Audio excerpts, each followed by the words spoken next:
तो एपिसोड की शुरुआत होती है और नागी के पेरेंट्स से बताते हैं कि अमानो तुमसे मिलने के लिए आने वाली है। नागी कहता है वो इस एंगेजमेंट को नहीं मानता। इसके पेरेंट्स से पूछते हैं कि तुम्हें क्या प्रॉब्लम है और तुम इस एंगेजमेंट को क्यों नहीं मानते। आगे फिर सोच में पड़ जाता है कि ये इन्हें सिगावा के बारे में नहीं बता सकता और ये कहता है कि इसे इस चीज से कोई प्रॉब्लम नहीं है और ये कहता है कि आप ही ने उसे इनवाइट किया है तो आप ही उसे बात करोगी। इसकी मम्मी से बताती है कि अमानो को उन्होंने इनवाइट नहीं किया है, वो खुद ही आना चाहती थी। नागी फिर सोच में पड़ जाता है कहीं अमानो सीरियस तो नहीं है उससे शादी करने के लिए और वो टेंशन में आ जाती है कि वो अब क्या करे। वो तो सिगावा को चाहता है पर उससे आइडिया आता है कि जैसी अमानो आएगी वो उसे सब कुछ बता देगा कि वो अमानो को पसंद करता है और वो उससे शादी नहीं करना चाहता। फिर वो साफ सफाई करके तैयार हो जाता है। उसकी बहन उसे फिर पूछती है कि लड़की तो एरिका है जो कि सोशल मीडिया में काफी ज्यादा पॉपुलर है और उसके डैड होटल टाइकून है, क्या उस घर में कंफर्टेबल होगी। यहाँ पे नागी कहता है इस चीज की चिंता मत करो, वो खुद ही मिलने के लिए आ रही है, इसमें हम कुछ नहीं कर सकते और तुम क्या उससे मिलना नहीं चाहती क्योंकि वो तुम्हारी असली बहन है। ये सुन के साची इसके ऊपर एक टॉय फेंक के मारती है और कहती है मैं इस चीज को दोबारा से सुनना नहीं चाहती, इस चीज के बारे में दोबारा से बात मत करना। फिर काफी देर बीत जाती है पर अमानो अब तक आई नहीं होती। नागी को लगता है कि भटक तो नहीं गई पर जैसे ही वो घर के बाहर जाता है तो देखता है गेट के सामने अमानो बैठी है और उसे कहती है कि तुम काफी ज्यादा लेट हो, तुम अब तक कर क्या रहे थे। नागी कहता है तुम यहाँ पे बेल लगी हुई है, तुम इसे बचा सकती थी। पर अमानो कहती है ऐसी भी कोई चीज होती है। नागी कहता है चलो ये बात छोड़ो, अंदर आ जाओ। अंदर आके वो कहता है कि तुम आराम से कंफर्टेबल होकर बैठ सकती हो। जिसके बाद वो एक बुक शेल्फ पे बैठ जाती है। ये कहता है कि तुम वहां पे क्या कर रही हो, तुम्हें नीचे बैठना है। ये कहती है तुम नीचे बैठते हो। नागी फिर कहता है तुम जूता पहन के अंदर क्यों आ गई, तुम्हें बाहर उतारना चाहिए था और वो अमानो को ऐसे ही करवाता है। नागी फिर अमानो को जूस पीने के लिए देता है और सोचता है कि अमानो काफी ज्यादा नर्वस है, इसी वजह से वो बात नहीं कर पा रही और अभी वो सिगावा के बारे में इसे बता नहीं सकता। अमानो फिर से कहती है कि मुझे तुम्हारा घर देखना है, मुझे अपना घर दिखाओ। नागी कहता है कि तुम्हारे सामने ही है। अमानो कहती है कि मेरे साथ मजाक मत करो, तुम इतनी छोटी सी जगह पे रहती हो, मुझे झूठ बोलने वाले बिल्कुल पसंद नहीं है। नागी कहता है कि मुझे इडियट लोग बिल्कुल पसंद नहीं है, ये तुम्हारे सामने ही है, यही मेरा घर है। अमानो फिर कहती है तो फिर ठीक है, अगर यही तुम्हारा घर है तो मुझे तुम्हारे घर को देखना है, मुझे अपने घर को दिखाओ, मैं पहले भी तुम्हें बोल चुकी हूँ। नागी कहता है तो फिर ठीक है, मैं तुम्हें अपना घर दिखाता हूँ और ये उसको अपना घर दिखाने लग जाता है और अमानो हर चीज को देख के एक अजीब सा रिएक्शन दे रही होती है। नागी उससे पूछता है अगर तुम्हें कुछ कहना है तो मुझे कह दो साफ साफ। अमानो कहती है एक काम करो, मेरे साथ चलो, मुझे तुम्हें कुछ दिखाना है और वो उसे वेकेशन हाउस में ले जाती है। इसके पास ऐसे 6 है। नागी ये देख के शॉक हो जाता है कि अमानो के पास वेकेशन का भी इतना बड़ा घर है। अमानो उसे हाउस टूर देने लग जाती है। ये देख के कि अमानो का एक नॉर्मल बेडरूम भी इसके हाउस से बड़ा है, ये हक्का बक्का रह जाता है और नागी को एहसास होता है कि उन दोनों की दुनिया बिल्कुल ही अलग है और वो दोनों कभी भी शादी नहीं कर सकते। नागी फिर सोचता है अगर उस दिन ये दोनों बदले नहीं होते बर्थ के टाइम पे तो शायद अमानो एक गरीब की लाइफ जी रही होती और वहीं पे नागी एक अमीर लड़के की जिंदगी जी रहा होता। और नागी फिर सोचता है कि बेफजूल की बात है, उसे साफ साफ मना कर देना चाहिए अमानो को। वो अमानो को कह नहीं जा रहा होता है पर अमानो कहती है कि मुझे तुमसे शादी नहीं करनी है। नागी कहता है तो फिर तुम मेरे यहाँ पे किस लिए आई थी। ये कहती है कि मैं तुम्हारे पेरेंट्स को विजिट करने आई थी ताकि मैं उन्हें मना कर सकूं, पर वो मुझे मिले नहीं, इसलिए मैंने सोचा कि मैं कहीं बोर ना हो जाऊं, इसलिए मैं तुम्हारे साथ अभी तक टाइम पास कर रही थी। ये फिर से कहती है कि मुझे तुम्हारे पेरेंट्स से बात करनी है।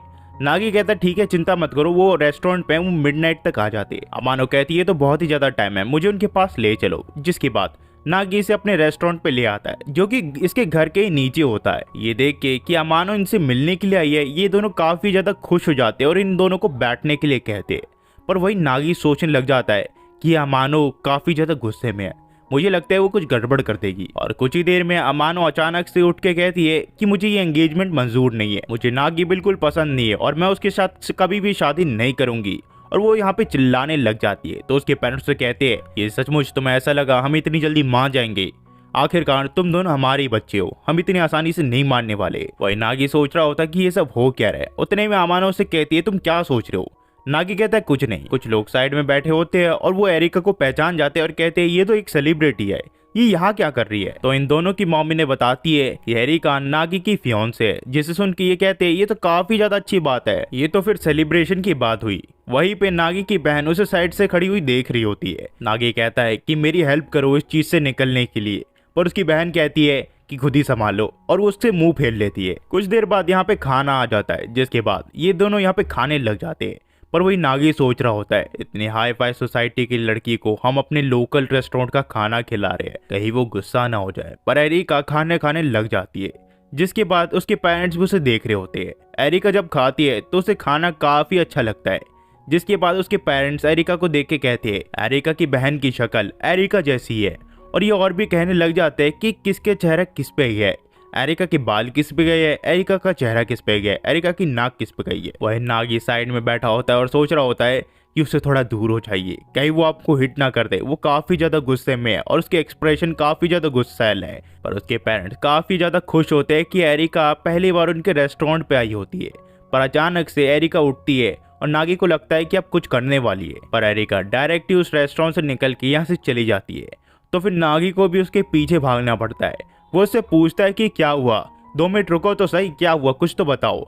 एरिका फिर उसे कहती है कि मेरे असली पेरेंट्स काफी ज्यादा वेलकमिंग है, तो मैं अपनी फीलिंग्स नहीं बता पा रही और मैं उनके करीब जाना चाहती हूँ, ये मैं चाहकर भी उन्हें नहीं बता पा रही। वो दोनों काफी ज्यादा अच्छे हैं, पर मैं अपनी फीलिंग उनके लिए बता नहीं पा रही, मुझे समझ नहीं आ रहा कि मैं क्या करूँ। उतने में नागी कहता है तुम्हें बताने की जरूरत नहीं है कि तुम उनके पास जाना चाहती हो, वो अपने आप ही समझ जाएंगे और वो तुमसे भी काफी ज्यादा प्यार करते हैं। और अब तुम पहली बार जब उनके रेस्टोरेंट पे आई हो, वो काफी ज्यादा खुश है और तुम्हारे इंतजार कर रहे हैं, मेरे साथ चलो। वो दोनों कभी भी तुमसे गुस्सा नहीं होंगे। और किसी तरह एरिका को नागी मना के वापस ले आता है, जिससे इन दोनों की मॉम काफी ज्यादा खुश होती है और इन दोनों के लिए वापस से डिनर लगाया जाता है। एरिका काफी ज्यादा एंजॉय करती है, पर अब उसके जाने का टाइम हो चुका होता है। इसके पेरेंट्स से कहते हैं कि तुम यहाँ पे रुक सकती हो, पर एरिका कहती है कि उसके जाने का टाइम हो गया है और उसके पेरेंट्स भी उसके लिए काफी ज्यादा चिंता कर रहे होंगे, और ये दोनों यहाँ से जाने लग जाते हैं। एरिका नागी का काफी ज्यादा शुक्रिया करती है क्योंकि उसकी वजह से वो अपने असली पेरेंट्स के काफी पास आ गई है। और वो फिर नागी से पूछती है कि वो सुबह कुछ कहना चाहता था, पर नागी चाहकर भी उसे कुछ बता नहीं पा रहा होता। वो कोशिश तो करता है पर उसे बता नहीं पाता। कुछ ही देर में यहाँ पे एक कार आके रुकती है और इसके अंदर इन दोनों के फादर होते हैं, यानी कि नागी के रियल फादर। वो एरिका से पूछते हैं कि कैसा गया तुम्हारे दिन। एरिका कहती है मुझे काफी अच्छा लगा। यहाँ ये फिर पूछते हैं कि तुम दोनों का रिलेशनशिप कैसा जा रहा है। ये दोनों इन्हें सब कुछ बता देते हैं कि उस दिन एग्जैक्टली क्या हुआ था। इसके फादर इन्हें कहते हैं कि ये सब मुझे पहले से ही पता था और मैं तुम्हारा फादर हूँ, मुझसे कोई बात छुप नहीं सकती, पर तुम दोनों का रिलेशनशिप अभी सिर्फ शुरू ही हुआ है। अगर तुम इस चीज को ज्यादा टाइम नहीं दोगे तो तुम दोनों के बीच का बॉन्ड नहीं बन पाएगा। और एज अ फादर मैं तुम्हें कुछ कहना चाहता हूँ, मेरी गाड़ी में आके बैठ जाओ। जिसके बाद वो इन दोनों को एक घर के यहाँ पे ले आते हैं और इन्हें कहते हैं कि आज से अगले 2 हफ्तों तक तुम दोनों यहाँ पे रहने वाले हो और अगले 2 हफ्तों तक तुम दोनों को एक दूसरे का ख्याल रखना पड़ेगा। ये देख के ये दोनों सोच में पड़ जाते हैं कि अभी अभी क्या हुआ, और इन दोनों का रिलेशनशिप अभी सिर्फ शुरू ही हुआ है और जो कहानी है वो यहाँ से टू बी कंटिन्यू हो जाती है। अगर आप यहाँ तक देख रहे हो गाइस तो प्लीज मेरे इस वीडियो को एक लाइक और चैनल को एक सब्सक्राइब किए बिना मत जाना, क्योंकि ऐसी वीडियो हम लाते रहते हैं। एंड आपको पता ही है हम डेली आपको एक नई वीडियो देते हैं, एक नई एनिमी देते हैं। मुझे पता है ये हैरम एनिमी है बट अच्छा है यार, बढ़िया है, इसकी स्टोरी लाइन मुझे काफ़ी अच्छी लगी। एंड यार बस यही कहना चाहूँगा कि अगर आपको हमारी एक्सप्लेनेशन अच्छी लगी तो इस चैनल को सब्सक्राइब करके इसकी और ग्रोथ करवाइए, ताकि हम इन फ्यूचर और भी वीडियो लाते रहे। तो क्या ही कहूँगा, थैंक्स फॉर वॉचिंग।